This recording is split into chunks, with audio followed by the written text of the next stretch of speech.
Hi friends, তো আমরা এসে গেছি সিউড়ির রবীন্দ্রপল্লী কালী মন্দিরে, যেখানে কিন্তু আমি প্রায়ই যাই। তবে আজকে কালী পুজো উপলক্ষে অসাধারণ সুন্দরভাবে সাজানো হয়েছে, অসাধারণ লাইটিং করা হয়েছে।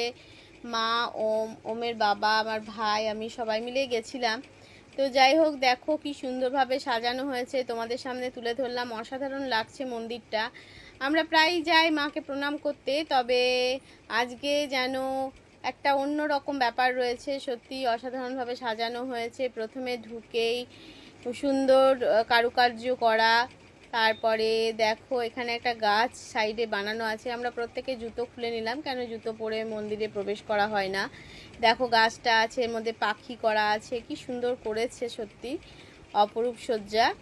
আর এখানে দেখো হাতিটা কি অসাধারণ সুন্দর। গাছটা আমার সত্যি খুব ভালো লাগছিল, আমি জন্য একটু ভালো করেই তুললাম। তারপরে এখানে হাতি দুপাশে আছে, প্রবেশদ্বারেও আছে, আবার ভেতরে ঢুকে গিয়েও আছে। তারপরে আস্তে আস্তে বেশ ভিড় রয়েছে, তো আস্তে আস্তে একটা ফাঁক দিকে দেখো, এদিকেও একটা হাতি আছে। আর চতুর্দিকে সুন্দরভাবে সাজানো রয়েছে। প্রত্যেকে মায়ের ওম কিন্তু পৌঁছে গেছে মায়ের কাছে, ওখানে প্রণাম করছে। দেখো আমরা একটু ফাঁক দিয়ে আস্তে আস্তে গিয়ে, আমি মাকে ধরে ধরে নিয়ে যাচ্ছিলাম, তো সেই জন্য একটু আস্তে আস্তে গিয়ে মায়ের কাছে পৌঁছালাম। দেখো অসাধারণ সুন্দর।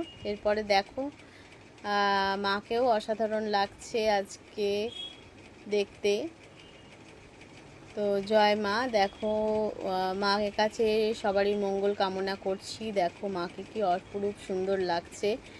তো তোমাদের এই মণ্ডপসজ্জা কেমন লাগলো অবশ্যই জানাবে, এবং সর্বোপরি রবীন্দ্রপল্লীর এই পুজো তোমাদের কেমন লাগলো অবশ্যই কমেন্টে জানাবে। থ্যাংক ইউ পুরো ভিডিওটা দেখার জন্য।